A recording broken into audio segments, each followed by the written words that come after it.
इस विषय पे हम लोग कई बार बात कर चुके हैं, ठीक। बड़े से बड़ी बीमारी की रोकथाम के लिए कुछ समय के भीतर कोई ना कोई दवा आ जाती है। कोरोना में हमने देखा आ गया, इतना जटिल मसला था। लेकिन इम्तिहान ईमानदारी से हो जाए, पर्चा आउट ना हो, पंजीरी की तरह पर्चा बंटता नहीं घूमे शहर में, जिले प्रदेश में, ये ऑल्वर सॉल्वर का बवाल नहीं हो, इसके लिए कोई मैकेनिज्म कोई सरकार नहीं ढूंढ पाई। पूरे हिंदी भाषी भारत की ये बीमारी है।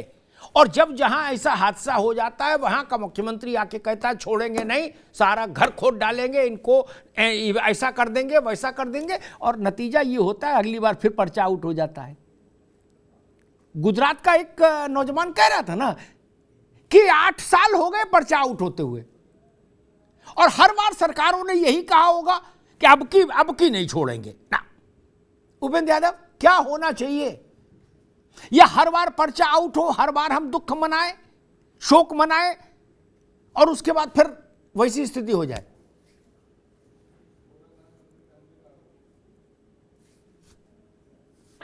देखो, सबसे पहले तो आपको एक बार पुनः मैं धन्यवाद देना चाहूंगा कि लगातार आप युवाओं की आवाज बुलंद कर रहे हो जी। और एक चीज मैं बताना चाहूंगा कि नेताओं को किसी नेता का, एमएलए का, विधायक का और सांसद का तैयारी नहीं करता, इसलिए उनको डर नहीं है। मैं कहना चाहूंगा कि एमएलए के चुनाव हो, गाजे बाजे के घर पहुंच जाए और फिर उसको ये कहे कि आपके वोट जो मतदान है वो लीक हो गए थे, रद्द कर दिया गया, आधे वोट एडमिट हो जाएगा, आधे का हाथ निकल जाएगा। अब डरते होगा मतदान होते हैं, अभी जब अच्छी मतदान होते हैं तो एक दिन वह प्रशासन पुलिस प्रशासन पहुंच जाता है, तो जब तक वोटिंग नहीं होता जब तक वोटिंग नहीं मार सकता, वहां इतनी छावनी नहीं करते। तो युवा बेरोजगार गरीब किसान का भविष्य का सवाल होता है, तो वो पेपर मार कैसे पहुंचता है?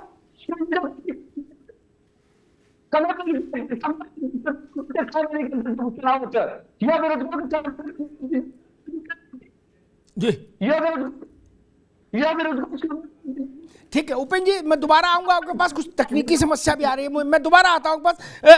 रजत जी, वही प्रश्न आपसे, हर बार शोक प्रस्ताव पढ़ा जाता है और उसके बाद अगले शोक प्रस्ताव की तैयारी शुरू कर दी जाती है कि अगली परीक्षा आएगी, उसमें भी पेपर आउट होगा और सॉल्वर गैंग एंट्री लेगा, तो फिर उसका शोक प्रस्ताव पढ़ना है। इसके अलावा तो कुछ होता मुझे हिंदी भाषी भारत में दिख नहीं रहा। किसी राज्य में कोई सरकार हो, सारी सरकारें एक ही रास्ते पर चलती मुझे दिख रही, किसी का कंट्रोल नहीं परीक्षा को ईमानदारी से कराने के लिए जो नियंत्रण चाहिए। रजत जी, पे चर्चा बहुत हो रही है, बस परीक्षाएं नहीं हो रही, और उसका कारण क्या है? पेपर लीक हो रहा है, किसके कहने से हो रहा है, कौन करा रहा है लीक? सरकार के पास ऐसी ऐसी एजेंसीज हैं जिनसे जब वो चाहें, अगर ये परीक्षा लीक जो लोग करा रहे हैं उनको एक रातों रात एक पूरा उनका काम धंधा सब बंद करा सकती है। लेकिन सरकार, जैसे आपने शुरुआत में बोला, सरकार की कोशिश ही नहीं है, सरकार की नीयत नहीं है कि इस धंधे को खत्म करे। उससे उसका काम बहुत अच्छे से, सरकार का काम बहुत अच्छे से, तमाम राज्य सरकार हो चाहे केंद्र सरकार हो, उनका काम बहुत अच्छे से चल रहा है। क्यों? क्योंकि आपको रोजगार नहीं देना पड़ेगा, आपको उनको वेतन नहीं देना पड़ेगा, उल्टा बल्कि इन बेरोजगारों के माध्यम से आपकी कई सारी ऐसी बाकी जो जितनी भी व्यवस्था है, चाहे कोचिंग इंडस्ट्री हो, जो आज लड़का जो अभी आपने सुना था, आपकी ही रिपोर्ट में बता रहा था कि मेरे को आने जाने का भाड़ा देना पड़ेगा, अब 100 दिन की बात बोली गई है, 100 दिन में बाद दोबारा उसको आना पड़ेगा। उस गरीब लड़के से पूछिए जो ग्रेड सी की, ग्रुप सी की परीक्षा के लिए सैकड़ों किलोमीटर दूर का सफर करके आया होगा, अपने माँ बाप से कैसे पैसे लेके आया होगा और आज इस परीक्षा को देने आया होगा। ये तमाम हर राज्य में और हो यह गया है कि परीक्षा कराने के लिए एसओपी नहीं बनाया। जैसे आपने बताया, एसओपी बन गया है, परीक्षा जब लीक हो जाएगी तब हमें क्या करना है, तब कोई मंत्री आ जाएगा, कोई अधिकारी आ जाएगा, बड़ी बड़ी बातें बोल जाएगा कि अब ये अंत हो गया, इसके बाद नहीं होगा, बड़ी सख्त कार्रवाई करी जाएगी, सबको पकड़ लेंगे हम, फिर अगला परीक्षा तिथि अनाउंस होती है और आप देखिए उसमें भी परीक्षा लीक हो जाएगी। और हर राज्य में होगी ये परीक्षा लीक। अभी कर्नाटक में एडीजी लेवल का अधिकारी पकड़ा गया, जिसको पेपर लीक के आरोप में एडीजी लेवल का अधिकारी, पुलिस अधिकारी पकड़ा गया। यहाँ आप देखिएगा, अब इन परीक्षाओं में क्या पकड़ा जाता है, कोई अदना सा किसी प्राइवेट कंपनी के क्लर्क को पकड़ के बोल देंगे कि ये मास्टरमाइंड था इस पेपर लीक का। सोचिए, आप और मैं, हम लोग कॉर्पोरेट सर्कल में जानते हैं, आप भी कॉर्पोरेट सेक्टर में समझ रखते हैं कि क्या किसी क्लर्क की इतनी हैसियत हो सकती है कि वो इतना बड़ा पेपर लीक करा देगा। पर अगर क्लर्क करा, ठीक है रजत, ठीक, दोबारा में आते हैं आपके पास। मैं डॉक्टर निमिषा गौड़ के पास चलूंगा। निमिषा जी, मुख्यमंत्रियों के बीच में होड़ मालूम किस बात की लगी अब, कि उनके यहां तो 16 पर्चे आउट हुए, हमारे यहां तो 12 ही हुए। क्या ये भाव मुख्यमंत्रियों का है जिनको हम चुन के भेजे? एक, जब हिंदुस्तान के इतने राज्य इस बीमारी से ग्रस्त हैं, कोई परीक्षा ठीक से नहीं हो पा रही, तो केंद्र को इंटरवीन क्यों नहीं करना चाहिए था? मुख्यमंत्रियों को बुलाते, बैठते, उनके साथ एक्सपर्ट्स को बुलाते, कहते भाई कोई रास्ता ढूंढिए, दुनिया भर के मॉडल सामने रखिए, लेकिन कोई रास्ता निकालिए, ये नहीं चल सकता।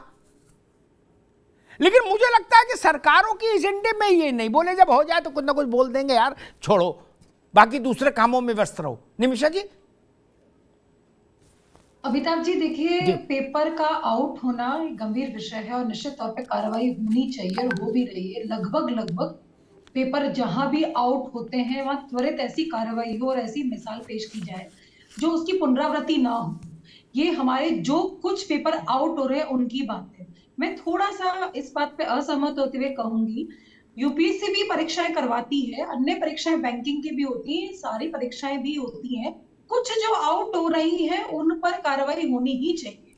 एक तो ये उत्तर है। हाँ बिल्कुल, मैं अमिताभ जी आपकी इस बात से दुखद तरीके से सहमत हो रही हूँ कि आज जिस तरह से राजस्थान के मुख्यमंत्री जी ने सुबह सुबह ये लिख के दिया कि देखिए गुजरात में भी पेपर आउट हुआ, वो एक घटना है, और उस घटना को बता करके अपनी पीठ थपथपाने से हम राजस्थान वासियों को तो बहुत दुख हुआ, क्योंकि राजस्थान एक ऐसा राज्य बन चुका है जहां पर पेपर आउट करने वाले व्यक्ति या ग्रुप नहीं है, सरगना है। यहाँ पर एक व्यक्ति जो पेपर आउट करता है वो 3 साल बाद दोबारा पेपर आउट करने पकड़ा जाता है। वही कई ऐसे गुट बन चुके, गैंग बन चुकी हैं जो सिर्फ और सिर्फ मंत्रियों के साथ गठजोड़ करके पेपर आउट करते हैं। तो पेपर आउट होना, पेपर आउट करने के सरगना बन जाना और उन पर कोई कार्रवाई नहीं होना, अमिताभ जी, में बहुत डिफरेंशिएट है। आज राजस्थान के लगभग 50 लाख युवाओं का भविष्य अंधकार में है। आपको एक एग्जांपल देती हूँ अमिताभ जी, मैं कंपैरिजन नहीं करते हुए सिर्फ एग्जांपल तार्किक दूंगी आपके सामने। हमारे राजस्थान के अंदर आरबीएससी चेयरमैन डीपी जारोली खुद उन्होंने कहा कि कहीं ना कहीं पॉलिटिकल इन्वॉल्वमेंट था, इसलिए पेपर आउट हुआ रीट का। वो सस्पेंड हुए, उनको 3 महीने बाद क्लीन चिट मिल गई। कारण स्पष्ट करें, राजीव गांधी स्टडी सर्कल, कुछ कोचिंग इंस्टीट्यूट, कलाम कोचिंग इंस्टीट्यूट, और तो और अमिताभ जी राजस्थान के अंदर तो चीटिंग की पराकाष्ठा ये है कि यहाँ पर शिक्षा मंत्री के परिवार के रिश्तेदारों को साक्षात्कार में एक जैसे नंबर दिए जाते हैं, और हम प्रश्न उठाते हैं तो बोलते हैं कि लिखित को तुलना कीजिए। तो ये इतना बड़ा भ्रष्टाचार गैंगवार राजस्थान में बन चुका है। ठीक है निमिषा जी, डॉक्टर निमिषा, ठीक, एक मिनट रुकना होगा, दोबारा आएंगे आपके पास, अभी रुकना होगा। नहीं, मामला ऐसा नहीं जैसा निमिषा जी ने कहा।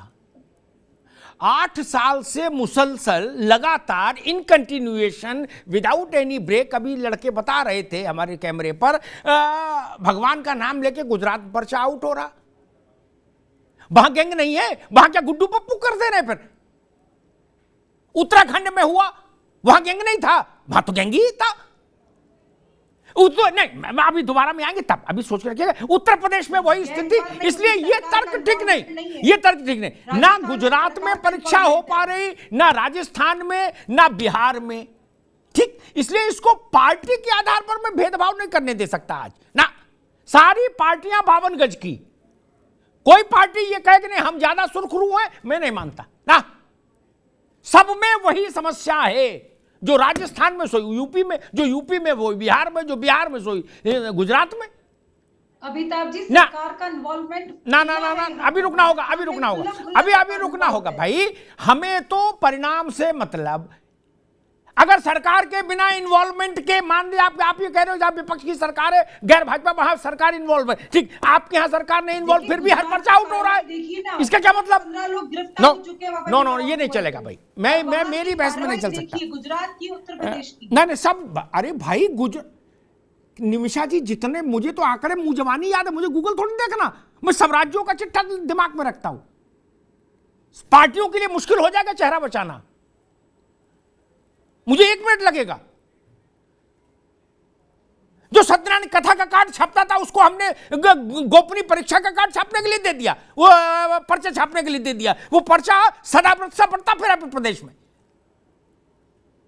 क्यों दिया था? हमको मालूम है जन्नत की हकीकत क्या है।